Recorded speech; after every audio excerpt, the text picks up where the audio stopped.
Selamat pagi semuanya. Assalamualaikum warahmatullahi wabarakatuh. Waalaikumsalam warahmatullahi wabarakatuh, Pak. Gimana nih kabarnya semuanya? Baik-baik saja kan? Alhamdulillah baik, Pak. Iya, walaupun kita baru pertama kali lagi nih setelah sekian lama kita mengalami pandemi, yang mana kalian melaksanakan kegiatan pembelajaran melalui online, tapi sekarang kita sudah balik lagi. Ya, alhamdulillah kasus COVID sekarang sudah turun, jadi kita bisa melaksanakan kegiatan pertemuan tatap muka, walaupun masih dengan prokes yang ketat. Jadi kalian jangan lupa ya, jangan sampai kalian melalaikan prokes-prokes yang ada sehingga kita tidak bisa melaksanakan PTM kembali. Jadi seperti itu. Oke, sebelum itu Bapak ingin mengabsen dulu ya semuanya. Sebentar. Coba Bapak panggil Alisa Dwi, ada? Ada, Pak. Iya. Alisa Syah Putri, hadir? Hadir, Pak. Hadir. Oke, Amalia Safira, Hadir. Anastasia Ramadhani, Hadir. Anastris Silver Resto. Hadir. Hadir. Oke, ada Aska Askia masuk. Masuk, Pak. Oke, Cahya, Ada, Pak. Delia. Hadir, Pak. Oke, Zahya. Hadir. Oke, Faiza Nidya. Hadir, Pak. Oke, Fatimah Mujahidah Hanifah masuk. Masuk, Pak. Oke, Fitri, Hadir, Pak. Giska Hernadia, Hadir. Hilmi Zulfikar, Hadir, Pak. Kalila Hilmi Yandra, Ada, Pak. dan Larissa Yuwanita Kristal, Hadir. Madu Devina, Hadir. Muhammad Hafiz, Ada, Pak. Muhammad Rifal Admiral, Hadir. Muhammad Alfarizi Rahmat, Hadir. Muhammad Faris Alfariza. Sakit, Pak. Sakit, suratnya di bawah. Sudah di balik kelas, Pak. Oke, sudah balik kelas ya. Oke, kalau Mustahid Hilda masuk. Belum datang kayaknya, Pak. Belum datang. Kemana nih? Udah jam 7 lewat. Ada yang ngabarin nggak? Kurang tahu, Pak. Oke. Mungkin macet atau apa ya. Nur Ikhlas Sapalvika, Hadir. Putu Gia, Ada, Pak. Rahman Jani, Hadir. Salsabila Abdullah, Hadir, Pak. Tias Aulia, Ada. Tias Anindita Ayu. Ada, Pak. Nah, yang terakhir Indonesia Syafabila. Hadir, Pak. Oke, berarti yang tidak hadir ada dua. Yang satu karena sakit, yang satu masih belum datang ya.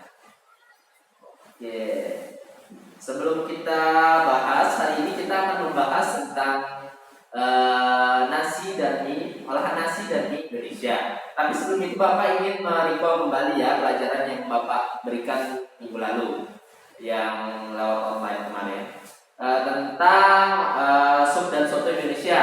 Coba Bapak mau nanya ke Giska Hermania, coba sebutkan apa pengertian dari soto.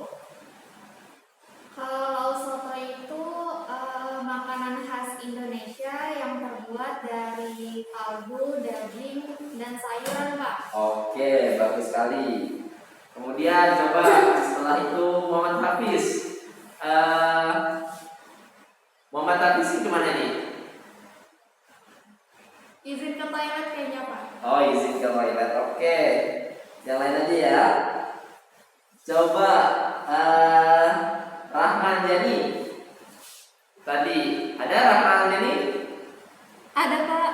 Oke, coba sebutkan macam-macam soto, olahan soto yang berasal dari Pulau Jawa. Ada soto Bandung, soto Oke. Lamongan, soto Kudus, Apalagi? soto Bogor bisa nggak, Pak? Bisa. Bogor kan letaknya di mana? Di Jawa Barat. Jawa Barat berarti termasuk dalam olahan soto yang berasal dari Pulau Jawa. Oke, tadi disebutin sama si Rahma tadi ada yang namanya soto Lamongan. Coba si Fitri Pirana, ciri khas dari soto Lamongan itu apa aja sih? Tahu nggak? Ada koyanya Kak. Iya, koya tuh. Koya itu terbuat dari apa? Fitri? Terbuat dari kerupuk udang sama bawang putih goreng Kak yang dihaluskan. Oke, benar sekali. Jadi ciri khas dari soto Lamongan itu ada penambahan koya yang mana itu jarang ditemukan di soto-soto lain yang terbuat dari tadi yang sudah disebutkan dari kerupuk udang dan juga bawang putih yang digoreng kemudian dihaluskan. Oke, kemudian kita akan masuk ke materinya ya.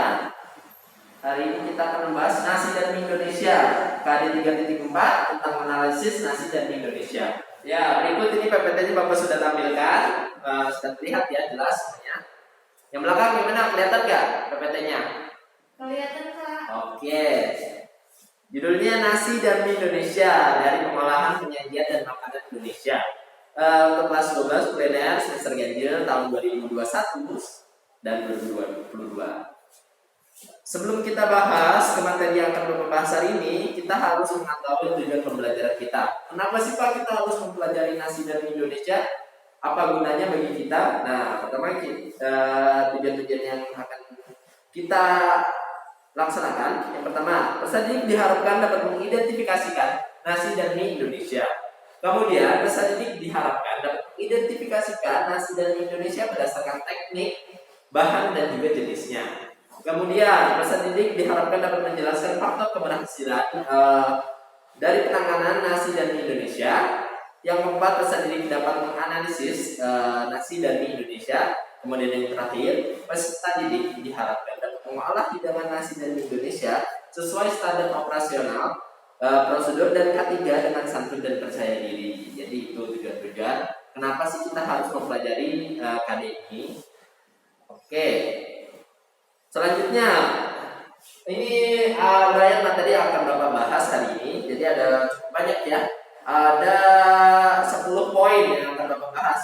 Tapi nanti Bapak akan lebih fokus menjelaskan tentang peta persebaran nasi dan mie Indonesia.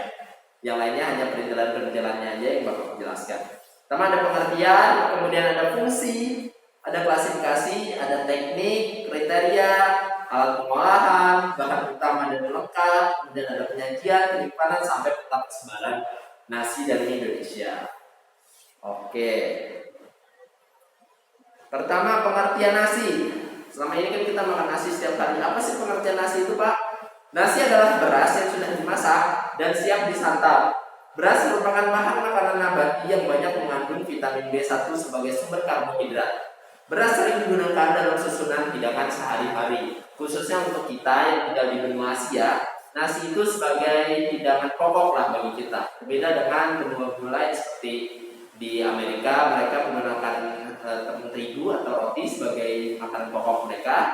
Kita sebagai orang Asia, kita tuh lebih sering menggunakan nasi sebagai makanan pokok kita. Walaupun tidak mungkin bahwa banyak juga yang menggunakan makanan pokok selain nasi di benua Asia.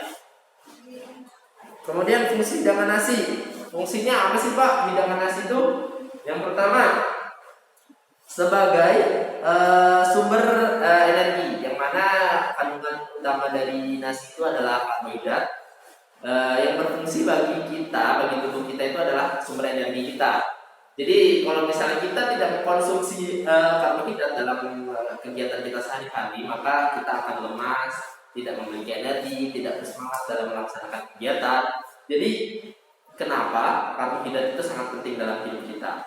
Kemudian sebagai sumber vitamin, tadi juga Bapak jelaskan di pengertian nasi tadi, ada banyak vitamin yang terkandung dalam nasi. Walaupun biasanya yang memiliki kandungan vitamin lebih banyak di nasi, nasi varian lain, tidak nasi putih. Misalnya nasi merah, nasi coklat, nasi hitam, biasanya dia memiliki vitamin yang lebih banyak dibandingkan nasi yang biasa kita konsumsi adalah nasi putih.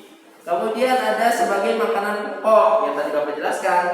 Makanan pokok orang Asia khususnya menggunakan nasi. Kemudian yang terakhir, mencegah penyakit berbahaya. Ya tadi yang Bapak bilang tadi, nasi ini juga sangat penting untuk kehidupan kita. Jadi kalau kita tidak mengkonsumsi karbohidrat dalam tubuh kita, banyak kasus-kasus yang mana kalau tubuh manusia kekurangan karbohidrat bisa mengalami gizi buruk, mungkin penyakit-penyakit berbahaya lainnya. Jadi banyak tuh orang-orang yang melakukan diet secara sembarangan, tidak menggunakan ilmu, yang mana tidak memakan karbohidrat sama sekali, yang mana hal itu sangat berbahaya untuk kesehatan tubuh kita. Jadi kita harus mengidentifikasikan dulu nih diet-dietnya juga, jangan hanya mengikuti saran-saran di internet. Jadi kita harus konsultasi ke ahli gizi maupun ke dokter. Oke. Sampai di sini ada yang ditanyakan mungkin sebelum Bapak lanjut ke klasifikasi hidangan nasi Indonesia? Ada? Ada. Oke, nanti Bapak tanyakan ya kalau misalnya yang lain sudah paham. Kemudian klasifikasi yang pertama, di sini ada bubur. Bubur adalah makanan dari beras yang menggunakan bahan cair yang berupa air, kaldu atau santan. Pengolahan bubur menggunakan bahan cair yang lebih banyak daripada nasi. Umumnya bahan cair yang digunakan untuk memasak bubur adalah 1:4 atau 1:6. Dimana kalau kita memasak nasi biasa itu biasanya perbandingannya 1:1 atau 1:1,5, 1:2. Akan tetapi berbeda dengan bubur. Supaya mendapatkan tekstur yang lebih cair atau lebih lunak, biasanya menggunakan tambahan air atau cairan yang lebih banyak dibandingkan proses pengolahan nasi yang umum. Seperti itu. Kemudian ada nasi kukus, adalah nasi yang paling umum kita temui. Biasanya ya proses pemasakannya dikukus seperti yang sering digunakan pada orang-orang Indonesia. Mereka menggunakan teknik kukus dalam mengolah nasinya. Kemudian nasi tim. Nasi tim itu apa sih? Nasi tim adalah nasi yang diolah dengan teknik ordinary atau memasak dengan 2 panci sekaligus. Nasi yang dihasilkan dengan teknik mengetim ini adalah nasi yang lunak. Jadi antara nasi biasa dengan bubur itu. Jadi nasinya tidak terlalu lembek dan juga tidak terlalu keras. Biasanya ini digunakan untuk dihidangkan untuk bayi tadinya. Karena memang bayi itu tidak memiliki gigi yang kuat seperti orang dewasa sehingga membutuhkan makanan-makanan yang lebih lunak. Akan tetapi di zaman sekarang banyak juga yang mengolah nasi tim untuk makanan-makanan orang dewasa dengan mengubah bumbu-bumbu yang digunakan, dengan teksturnya akan dibuat lebih keras, jadi disesuaikan kembali, tidak sama persis dengan apa yang disajikan oleh anak-anak bayi.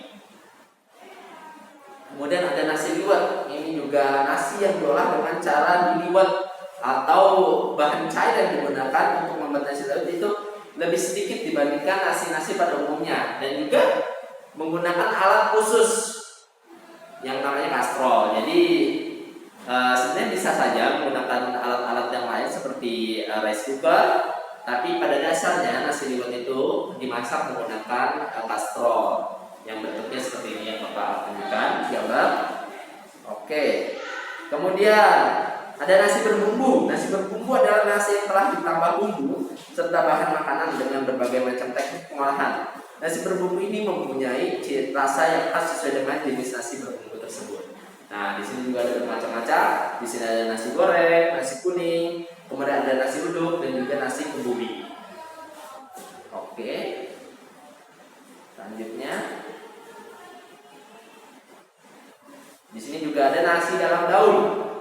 Nasi yang dibungkus ini membutuhkan waktu yang relatif lebih lama dalam mengolahnya dibandingkan dengan nasi yang diliwet atau dikukus. Hal ini disebabkan karena nasi yang dibungkus menuntut isi yang padat, homogen, teksturnya lembut, masak dengan sempurna. Jadi kenapa sih waktunya itu lebih lama? Analoginya seperti ini. Misalnya anak-anak memasak nasi secara dikukus kan itu secara terbuka tanpa penutup. Sedangkan kalau kita menggunakan daun ataupun daun-daun lainnya, dia tuh membutuhkan waktu untuk menembus daun-daun tersebut. Jadi membutuhkan waktu yang lebih lama dibandingkan dengan nasi yang diolah tanpa daun. Jadi relatif lebih lama, seperti lontong ada yang memasak sampai 6 jam, 5 jam karena memang benar-benar rapat. Berbeda dengan ketupat. Ketupat itu biasanya agak berongga, jadi dimasaknya lebih cepat dibandingkan dengan lontong. Oke. Kemudian yang terakhir, nasi dalam bambu. adalah nasi yang dengan beberapa tambahan bumbu yang menggunakan bambu yang dibakar di atas bara dalam proses pemasakannya. Jadi kalau misalnya anak-anak sekalian tahu kalau nasi dalam bambu itu salah satunya adalah nasi lemak, yang mana nasi itu dimasak di dalam bambu dengan tambahan santan dan juga garam. Nanti yang dikeluarkan hasil yang terikat dari nasi lemak itu adalah nasi yang gurih. Jadi biasanya itu dimasak dalam perayaan hari raya Idul Fitri biasanya. Tapi tidak menutup kemungkinan kita bisa mengkonsumsinya di luar dari perayaan hari raya Idul Fitri. Oke, selanjutnya teknik pengolahan hidangan nasi di Indonesia. Oke, lihat lagi ya. PPT ini jangan ngobrol sendiri. Nanti Bapak suruh maju kalau misalnya tidak mau mendengarkan apa yang Bapak jelaskan. Nanti Bapak gantian kalau misalnya kalian berisik mulu nih, Bapak yang duduk, kalian yang menjelaskan. Oke? Makanya dilihat lagi ya. Oke, kemudian ada teknik pengolahan nasi Indonesia. Tadi juga sudah Bapak bahas sedikit. Pertama ada diliwet, ada mengetim, ada juga yang namanya mengaron atau memasak dengan setengah matang. Jadi direbus nasinya, tapi tidak sampai matang nasinya itu. Jadi hanya mematangkan bagian luarnya saja. Biasanya itu setelah proses pengaronan itu, nasi itu akan dibungkus. Biasanya tuh yang menggunakan teknik pengaron ini nasi-nasi berbumbu ya, seperti nasi uduk, kemudian nasi kuning dan lain sebagainya. Kemudian ada merebus, ada juga mengukus, ada juga yang namanya menggoreng. Tadi juga ada Bapak sebutkan ada yang dibakar juga, nasi yang dalam bambu. Ini terus apa sih bedanya mengaron sama merebus sih Pak? Proses pengolahan nasinya. Nah kalau mengaron tadi yang Bapak jelaskan hanya dimasak sampai setengah matang, kemudian dikukus. Sedangkan merebus ini benar-benar dimasak dari beras yang mentah sampai nasinya menjadi sampai berasnya menjadi nasi, benar-benar menjadi nasi. Jadi tidak ada proses pengolahan selanjutnya setelah dimasak direbus tadi, berbeda dengan mengaron tadi. Oke, kemudian alat pengolahan nasi Indonesia. Seperti kita lihat di sini ada panci atau pot atau steamer, kemudian ada juga kastrol yang tadi Bapak jelaskan yang digunakan untuk membuat nasi liwet. Kemudian ada rice cooker, ada juga wok atau wajan yang digunakan untuk nasi goreng biasanya. Kan nggak ada kan kita membuat nasi goreng menggunakan panci, nggak ada juga yang menggunakan rice cooker. Walaupun sekarang sudah banyak kayak rice cooker yang bisa mengolah nasi goreng. Itu agak lucu tuh, kemarin Bapak menemukan. Jadi semakin mudah orang-orang yang nggak bisa masak bahkan sekarang sudah bisa membuat olahan-olahan yang cukup enak. Kemudian bahan hidangan nasi Indonesia sudah pasti beras ya. Namanya juga nasi kita berasal dari beras, dan juga berasnya ada dua jenis, ada juga beras bulat, ada juga yang namanya beras mekar atau beras keras atau beras pra bisa disebutnya. Biasanya digunakan untuk nasi-nasi berbumbu seperti nasi goreng maupun nasi uduk supaya lebih mudah dalam proses pengolahannya. Kemudian ada bahan pelengkapnya. Nasi itu biasanya dilengkapi oleh bahan-bahan apa saja sih, lauk-lauknya apa saja. Ya seperti pada umumnya kita mengolah nasi atau kita makan nasi biasanya didampingi dengan apa? Ya ada daging, ada ayam, ada seafood. Kemudian kalau yang dari nabati ada yang dari tempe, tahu. Kemudian ada juga sayur-sayuran. Kemudian ada cairannya tadi juga Bapak sudah sebutkan, ada yang menggunakan air kaldu, ada yang menggunakan air biasa, ada juga yang menggunakan santan. Beberapa juga ada yang menggunakan susu dalam proses pengolahan nasi, tapi untuk olahan Indonesia sepertinya tidak ada atau sangat jarang ya yang menggunakan susu untuk mematangkan nasi itu sendiri. Kemudian penyajian hidangan nasi Indonesia. Oke, bagaimana sih cara menghidangi nasi itu Pak? Sebenarnya itu cukup mudah ya. Yang pertama kita bisa meletakkannya di sebelah hidangan utama. Kemudian bisa kita sajikan terpisah dalam piring. Jadi misalnya lauk-lauknya di piring satu, kemudian nasinya juga di piring yang satu lagi. Jadi berbeda.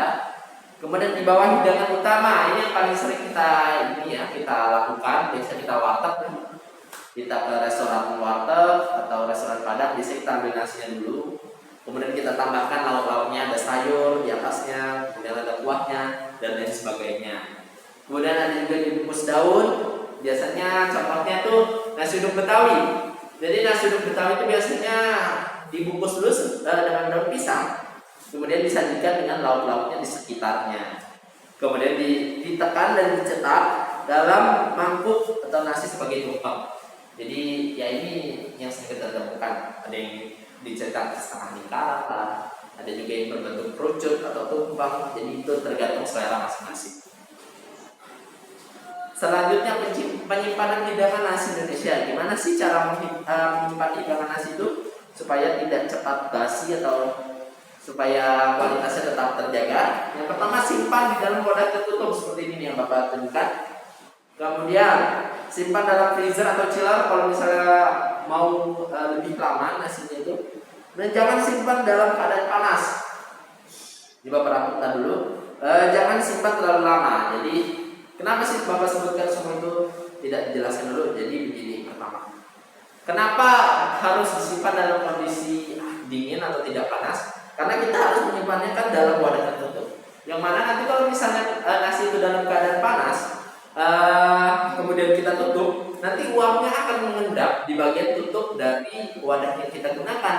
Yang mana hal tersebut akan menciptakan air-air yang nanti akan menetes ke dalam nasi tersebut. Yang mana seperti kita tahu, mikroorganisme itu sangat suka dengan kondisi yang lembab atau yang basah. Jadi kalau misalnya nasinya dalam keadaan basah itu memungkinkan atau lebih besar kemungkinannya untuk mikroorganisme itu berkembang dengan cepat. Dibedakan dengan kalau misalnya nasi itu dalam keadaan kering, maka mikroorganisme itu akan lebih sulit untuk berkembang biak di dalam nasi tersebut. Oke.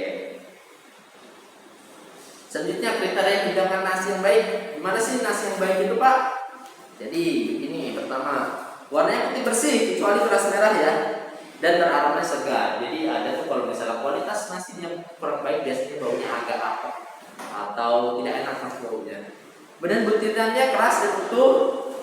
Nah ini biasanya kita temukan di nasi-nasi berbumbu. Biasanya kalau kita ngaduknya terlalu bersemangat, nasinya akan hancur, jadi tidak utuh. Yang mana sebenarnya tidak merusak dari rasa nasi tersebut, akan tetapi kan beberapa orang ingin memakan nasi yang lebih bertekstur, tidak hancur seperti yang Bapak sebutkan tadi. Kemudian tidak berjamur dan tidak berulat. Kemudian tidak ada butiran seperti batu, pasir dan lain sebagainya. Biasanya kita suka menemukan tuh ada rambut lah, ada batu kerikil lah dalam nasinya itu. Jadi diharapkan jangan sampai masuk ke dalam hidangan kita. Udah, kriteria hidangan yang kembali. Kemudian tadi yang Bapak sebut kulitnya utuh. Kemudian bumbunya tercampur rata. Jadi biasanya untuk makanan nasi yang berbumbu, terkadang tuh kalau kita mengaduknya kurang lama atau kurang benar lah. Biasanya kan ada yang gumpal lah. Jadi mungkin karena nasi itu tidak meresap bumbu dengan baik, yang mana hal itu mengurangi esensi dalam kita memakan hidangan nasi. Dan nasi dimakan dengan sempurna, karena nasi ini adalah salah satu bahan makanan yang harus dimasak dengan sempurna. Kalau misalnya tidak dimasak dengan sempurna, maka nasi itu bisa dibilang tidak bisa dikonsumsi karena memang rasanya kurang enak. Biasanya dalamnya akan bertekstur lebih keras kalau misalnya nasi itu kurang matang. Oke. Setelah tadi yang Bapak bahas tentang nasi, kita mau pindah ke mie. Sampai sini ada yang ditanyakan mungkin? Cukup jelas, Pak. Cukup jelas ya. Oke, coba kalau misalnya cukup jelas, Bapak mau tanya nih ke siapa nih? Kita cek dulu. Sebentar. Coba Fitri sebutkan. Tadi bahan cair yang digunakan dalam mengolah nasi itu apa aja ya? Tadi ada 3. Masih ingat? Ada kaldu, Pak. Oke, kaldu. Ada air. Air. Kemudian satu lagi. Ada santan. Oke, benar. Tadi ada, kalau misalnya kita mengolah nasi Indonesia, ada yang menggunakan kaldu, ada juga menggunakan air biasa, ada juga yang menggunakan santan. Oke. Ada lagi yang ingin bertanya mungkin sebelum Bapak tanya kembali? Tidak ada, Pak. Tidak ada ya. Oke, kalau tidak ada kita lanjut aja ya ke pengertian mie. Mie atau mie adalah adonan tipis dan panjang yang telah digulung, dikeringkan dan dimasak dalam air mendidih. Istilah ini juga merujuk kepada mie kering yang harus dimasak kembali dengan dicelupkan ke dalam air. Jadi tergantung jenisnya ya. Kalau misalnya itu dalam kondisi basah, maka akan lebih cepat dalam proses perebusannya. Kemudian di sini juga ada sedikit sejarah tentang mie. Sebenarnya orang Italia, Tionghoa, dan Arab telah mengklaim bangsa mereka sebagai pencipta mie.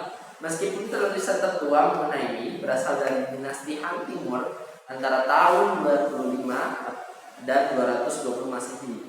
Pada Oktober 2005, mie tertua yang diperkirakan berusia 4.000 tahun ditemukan di Qinghai, Tiongkok. Jadi berdasarkan bukti-bukti sejarah ini, beberapa negara itu tidak bisa membuktikan kecuali Tiongkok tadi yang menemukan tadi tahun 2005 ditemukan mie yang berusia 4.000 tahun. Kemudian fungsi hidangan mie ya kurang lebih sama seperti yang tadi Bapak sebutkan pada nasi. Cuma Bapak menambahkan di sini ada sebagai syarat perayaan adat. Jadi banyak khususnya pada orang-orang Tionghoa ya. Biasanya itu mereka menggunakan mie itu tidak sampai terlewat lah dalam proses perayaan mereka. Ada yang namanya mie panjang umur salah satunya. Jadi mereka tuh menarik-narik mie-nya dari mangkuk sampai setinggi-tingginya, yang mengartikan bahwa semakin panjang mie yang mereka tarik maka semakin panjang umur mereka. Jadi itu salah satunya. Oke, selanjutnya klasifikasi hidangan mie. Di sini ada mie yang berkuah banyak, kemudian ada mie goreng, dan juga mie berkuah sedikit atau ada orang yang menyebutnya mie nyemek, atau ya menggunakan kuah tapi kuahnya tidak terlalu banyak ya, jadi kayak becek-becek seperti itu. Oke, kemudian teknik pengolahan hidangan mie. Ya, seperti kita lihat di sini ada yang mengukus, ada juga merebus, ada juga yang menggoreng. Kita tahu ini mengukus biasanya untuk pematangan mie-nya ya, olah mie-nya biasanya setelah dikukus digoreng kembali atau direbus kembali. Oke. Selanjutnya alat pengolahan hidangan mie.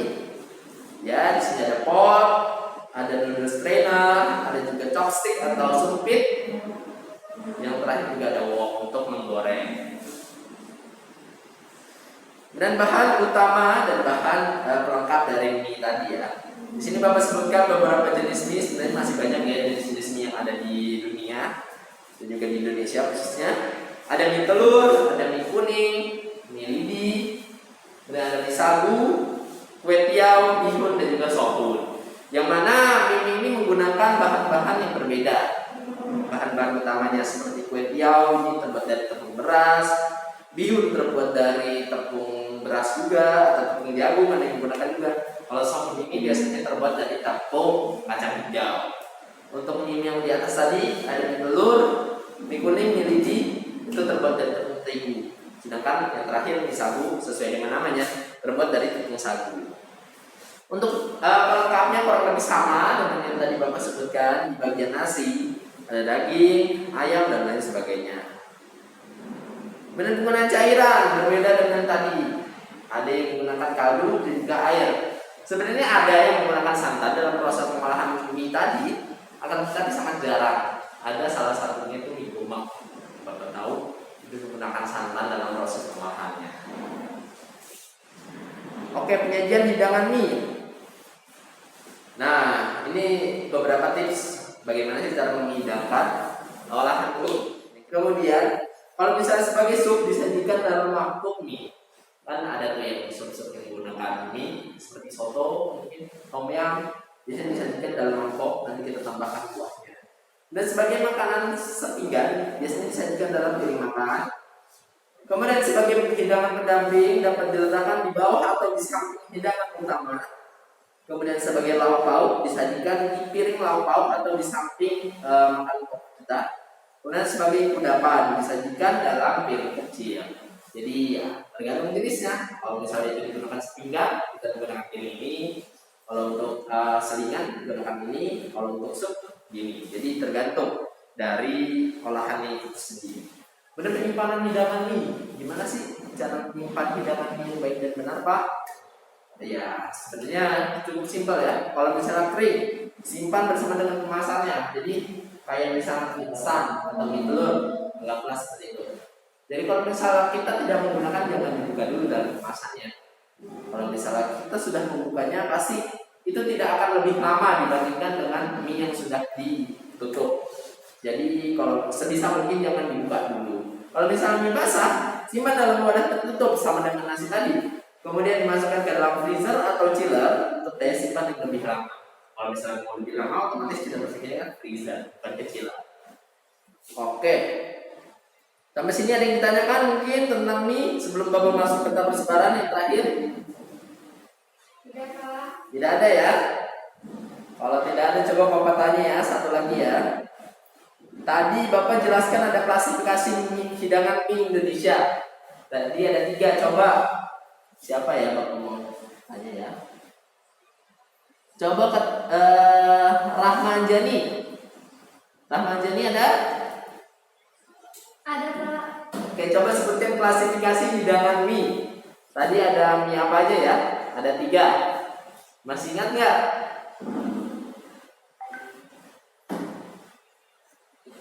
Gimana? Ada yang bisa bantu mungkin temennya? Wah, ini tidak memperhatikan nih sepertinya si Rahma. Tadi Bapak sudah jelaskan padahal. Mungkin teman-temannya ada yang bisa membantu. Tadi ada, coba Bapak ini dulu deh. Yang pertama itu mie berkuah Banyak, Pak. berkuah banyak. Kemudian Mie berkuah sedikit. ya, yang terakhir ada mie basah, Pak. mie goreng. Jadi ada 3, ada mie yang berkuah banyak, berkuah sedikit, dan juga mie goreng. Oke. Kalau gitu kita masuk ke peta persebaran analisis nasi dan mie Indonesia. Yang pertama ada persebaran mie dan nasi dan mie Indonesia di Pulau Sumatera. Ini Bapak hanya memberikan contoh aja, sebenarnya lebih banyak daripada yang Bapak sebutkan di sini. Mungkin kalian ingin penasaran apa aja sih yang ada di Pulau Sumatera, apa aja sih pulau ini, boleh cari nanti di Google. Nanti boleh Bapak kirim ke ketua kelas, mungkin bahan pembelajarannya nanti itu lebih lengkap tentang jenis-jenis nasi yang berasal dari pulau-pulau yang Bapak sebutkan hari ini. Pertama ada bubur gurih Aceh, kemudian ada nasi minyak yang berasal dari Palembang, kemudian ada mie Aceh sesuai dengan namanya dari Aceh, dan juga mie gomang yang berasal dari Sumatera Utara. Oke. Kemudian ada dari Pulau Jawa. Yang pertama nasi jamblang. Nasi jamblang ini berasal dari Cirebon. Ciri khasnya itu dibungkus menggunakan daun jati, yang mana nanti nasinya bisa berwarna merah. Kemudian nasi ulam. Nasi ulam ini mirip-mirip dengan nasi uduk. Berasal dari suku Betawi, biasanya dihidupkan menggunakan serundeng kelapa. Kemudian mie ada mie pocong dari Bandung, dan mie toprak yang berasal dari Solo atau Surakarta. Setelah Pulau Jawa kita pindah ke Pulau Kalimantan. Di sini ada nasi bekepor, kemudian ada nasi kuning yang khas itu dari Pontianak ya. Walaupun kita bisa menemukan nasi kuning di Pulau Jawa juga, tapi berbeda dengan nasi kuning yang berasal dari Pontianak. Kemudian ada mie tiao berasal dari Pontianak juga. Ini juga ada mie bacir yang berasal dari Banjarmasin. Oke. Ini yang terakhir, peta persebaran nasi dan mie dari Sulawesi dan Kepulauan Papua tadi. Pertama ada Aum Senebre. Aum Senebre ini adalah campuran dari kelapa, kemudian ada nasi, ada ikan teri juga, dan juga potongan daun talas. Ini berasal dari Papua. Dan ada nasi jaha berasal dari Manado. Mirip-mirip dengan nasi lemang yang kita temukan di suku Melayu. Yang membedakan dengan nasi lemang ini penggunaan jahe yang banyak. Itu sebabnya kenapa namanya nasi jaha, berasal dari jahe. Kemudian ada mie tibi berasal dari Makassar, dan juga mie cakalang yang berasal dari Manado. Mirip-mirip seperti mie ayam, akan tetapi tidak menggunakan ayam, melainkan menggunakan ikan cakalang. Oke, kita masuk ke poin terakhir ini nih, tentang analisisnya. Sedikit lagi. Oke, pertama bubur gurih Aceh. Sudah jelas asalnya dari Aceh, rasanya asin dan gurih. Bumbunya berasal dari bawang merah, bawang putih, jahe, jintan, ketumbar. Warnanya putih seperti bubur nasi pada umumnya. Teknik pengolahannya boiling. Ciri khasnya menggunakan rempah-rempah yang tajam, berbeda dengan bubur yang kita temukan di Pulau Jawa ya, seperti bubur Madura atau bubur Cianjur. Biasanya tidak menggunakan bumbu yang lebih banyak atau tidak terlalu kuat. Dan nasinya berasal dari Sumatera Selatan, rasanya asin gurih. Bumbunya terdiri dari bawang merah, bawang putih, bawang bombay, kemudian rempah-rempah. Warnanya kuning kecoklatan, teknik pengolahannya aroma dan kukus. Kemudian ciri khas menggunakan banyak rempah, kismis dan juga minyak samin dalam proses pengolahannya. Kemudian ada nasi kuning Banjar. Asal dari Kalimantan Selatan, gurih, bumbunya kunyit, serai, salam. Benda warnanya kuning, teknik pengolahannya aroma dan kukus. Ciri khasnya menggunakan lauk haruan masak abang. Jadi berbeda kalau di Jawa kan kita biasanya menggunakannya telur balado, tempe orek, tapi di Banjar ini berbeda. Oke. Selanjutnya ada nasi bekepor. Nasi bekepor ini dari Kalimantan Timur atau Kutai Kartanegara. Rasanya gurih, bumbunya daun salam, pandan, kemangi dan juga jeruk nipis. Warnanya putih telur. Teknik pengolahannya arang dan kukus. Ciri khasnya disajikan bersama sayur ganggangan asam buka.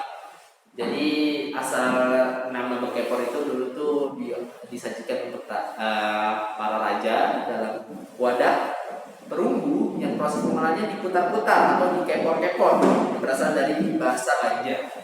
Jadi begitu asal muasal nama dari bekepor. Benar nasi jaha. Tadi Bapak sudah sebutkan juga, misalnya Sulawesi Utara, Manado, bumbunya bawang merah, serai, jahe dan daun jeruk. Tadi ciri khasnya juga sudah Bapak jelaskan, menggunakan jahe yang cukup banyak. Kemudian Awan Senembre tadi juga Bapak sempat sebutkan juga sedikit dari Papua Barat. Teknik pengolahannya dikukus, ciri khasnya menggunakan potongan daun talas, kelapa parut dan juga ikan teri nasi. Jadi mirip-mirip teksturnya sama nasi itu. Kemudian nasi jamblang. Berasal dari Cirebon. Tadi juga Bapak sebutkan ciri khasnya menggunakan daun jati untuk membungkusnya. Nasi ulam juga dari Betawi. Mirip-mirip seperti nasi uduk, tapi membedakannya lauknya biasanya. Dia menggunakan serundeng dan juga kemangi biasanya disajikannya. Kemudian ada mie gomak.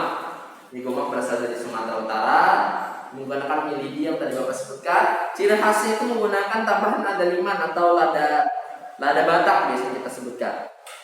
Dan mie Aceh, asal dari mie Aceh.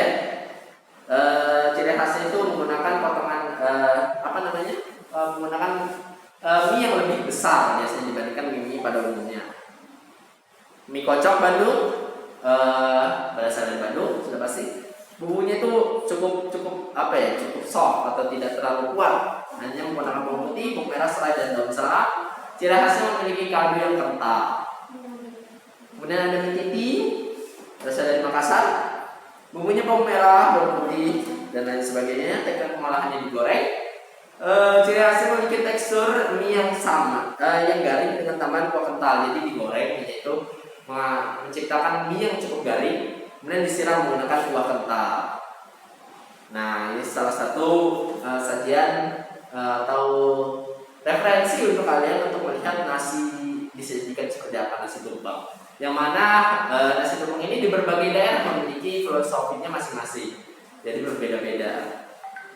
Oke, sudah selesai materi yang Bapak sampaikan. Mungkin setelah ini Bapak akan menampilkan video yang mana nanti akan kalian praktekkan di sekolah tentang nasi uduk. Jadi disimak dulu videonya berikut.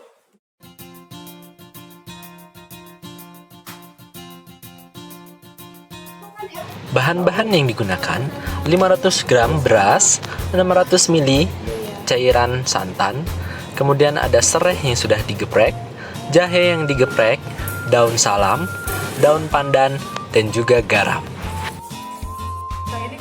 Panaskan steamer, lalu masukkan beras ke dalam steamer. Masak sampai beras setengah matang. Panaskan santan di atas saucepan, kemudian masukkan rempah-rempah seperti serai yang sudah digeprek, jahe yang sudah digeprek, dan juga garam. Masukkan juga daun pandan, kemudian juga daun salam. Aduk santan sampai santan mendidih.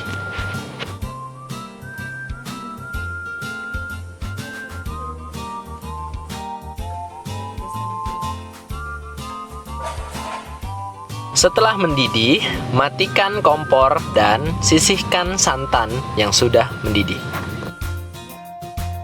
Jika beras sudah setengah matang, masukkan beras ke dalam santan yang sudah dipanaskan sebelumnya.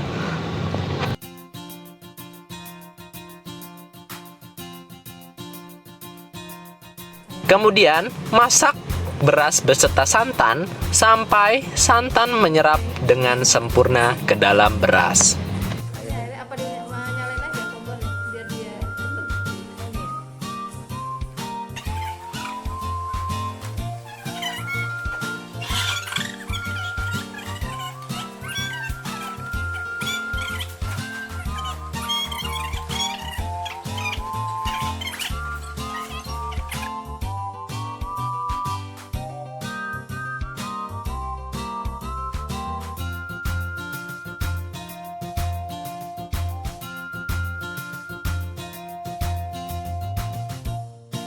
Setelah santan menyerap dengan sempurna ke dalam beras, masak kembali beras ke dalam steamer. Masak sampai nasi benar-benar matang.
Setelah nasi matang, siapkan wadah dan angkat nasi.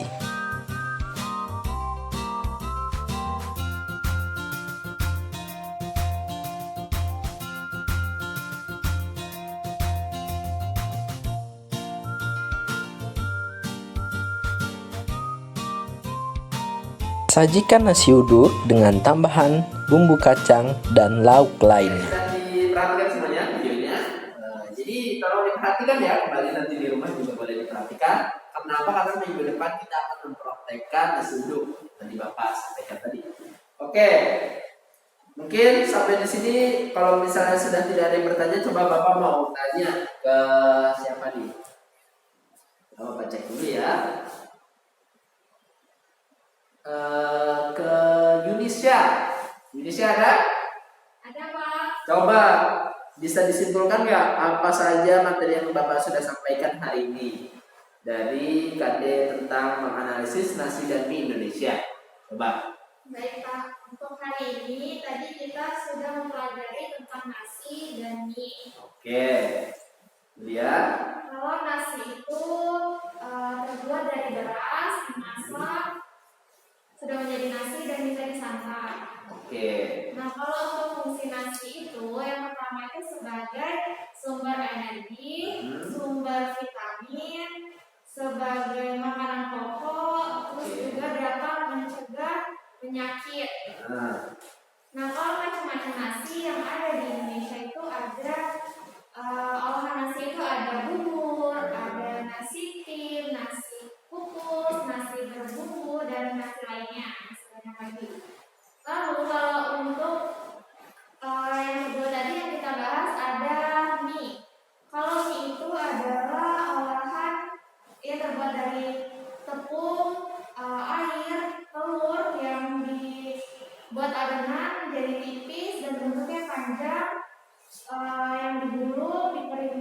dimasak dalam air mendidih.